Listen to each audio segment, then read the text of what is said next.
Hello my dear friends and students, welcome back to Roshni study. मैं उम्मीद करता हूं आप सब लोग खैरियत से होंगे। आज के इस लेक्चर में हम डिस्कस करने वाले हैं एक बहुत ही इंपॉर्टेंट टॉपिक जिसका नाम है laws of refraction. But as usual lecture start करने से पहले आप लोगों के लिए एक सवाल, और आपका सवाल है कि लाइट इन चारों मीडियम्स में से सबसे ज्यादा फास्ट किस मीडियम में ट्रेवल करेगी। और आपके ऑप्शंस हैं ए वाटर, बी डायमंड, सी ग्लास या फिर डी ऑयल। कमेंट सेक्शन आपका है, इसका राइट आंसर वहां पर लिखें और इसके साथ ही शेयर करें अपनी कीमती ओपिनियन अबाउट दिस लेक्चर, ताकि इन फ्यूचर मैं अपने लेक्चर्स को और बेटर कर सकूं और इंफॉर्मेटिव बना सकूं आप लोगों के लिए।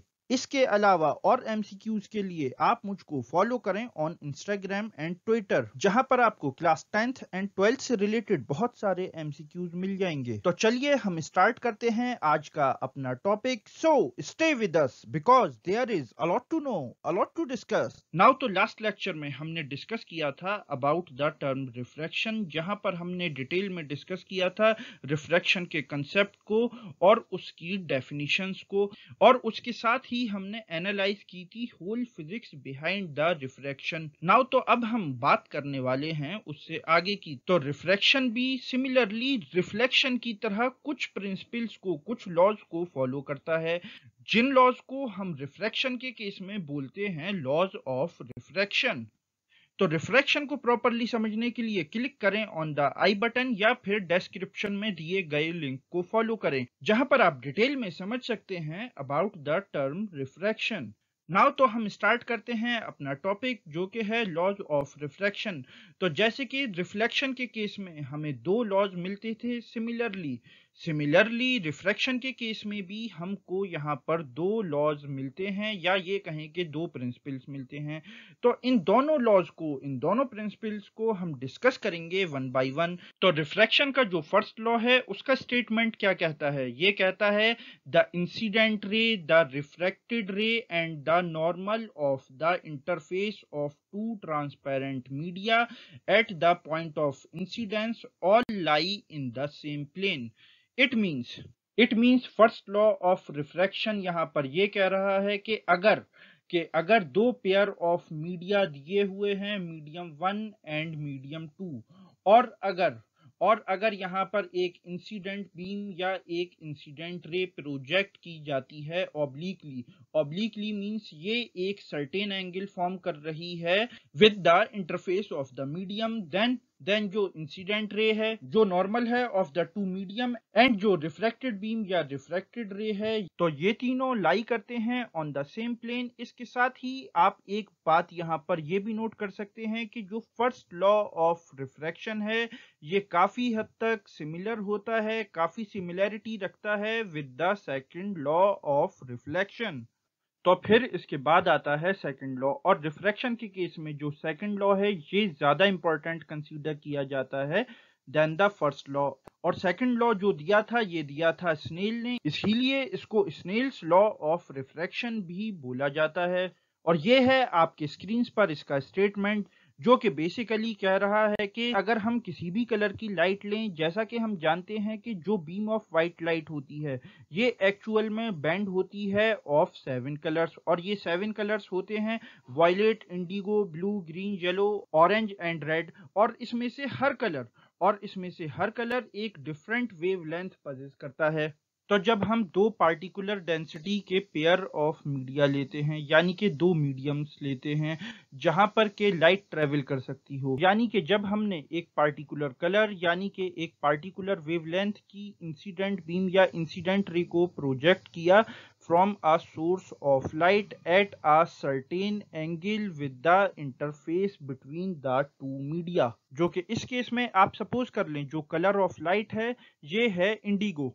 तो यहाँ पर ये जो इंसिडेंट बीम है ये एक एंगल बनाती हुई आपको दिखाई देगी विद द नॉर्मल, जिसको हम बोलते हैं एंगल ऑफ इंसिडेंस।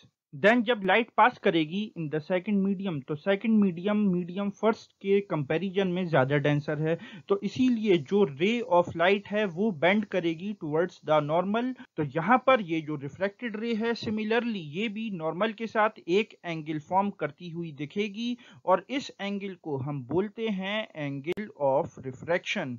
तो सेकंड लॉ यानी कि स्नेल्स लॉ यहाँ पर ये कहता है कि इन दोनों ही एंगल्स के साइन का जो रेशो होगा, यानी कि sine of angle of incidence and sine of angle of refraction, इन दोनों ही एंगल्स का जो रेशो होगा for these two particular mediums वो हमेशा हमको मिलेगा कांस्टेंट।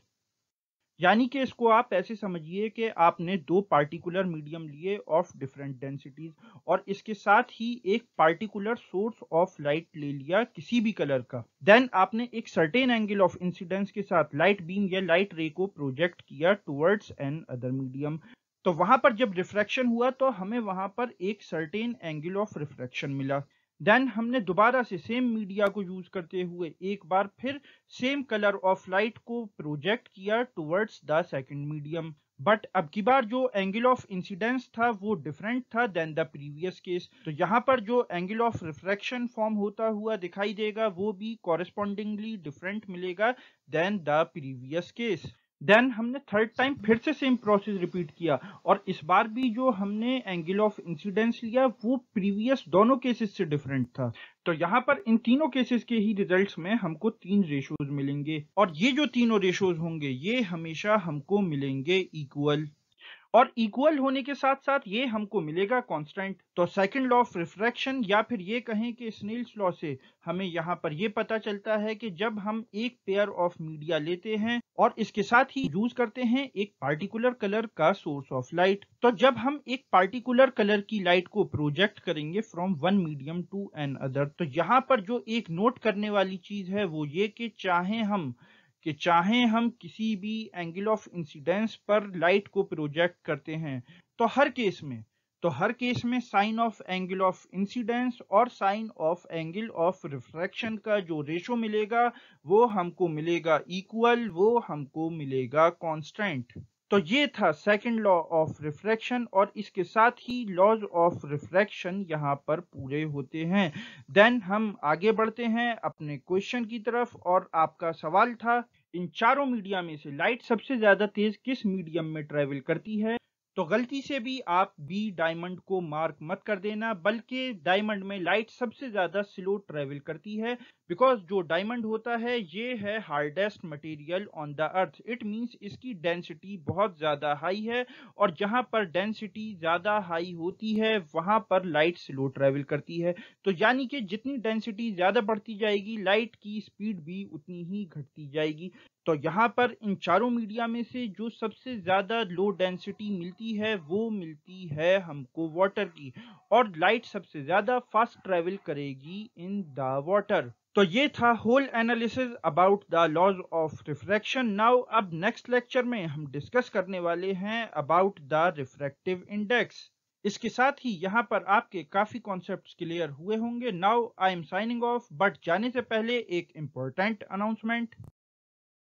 अब आप सीबीएसई 11th इंजीनियरिंग, आर्ट्स और ग्रेजुएशन के एग्जाम्स और एंट्रेंस टेस्ट की प्रिपरेशन घर बैठे और बेटर वे में कर सकते हैं with our free study material. इसके साथ आप डाउनलोड कर सकते हैं वेरियस बोर्ड्स और यूनिवर्सिटीज़ के syllabus from our website tutorbasket.com। और इसके साथ ट्यूटर बास्केट आपके लिए लाया है यूनिक और premium test series with exciting offers. और इसके साथ रेगुलर अपडेट्स के लिए आप हमको फॉलो कर सकते हैं on various social media platforms such as Twitter, Instagram and Facebook at Rosh study.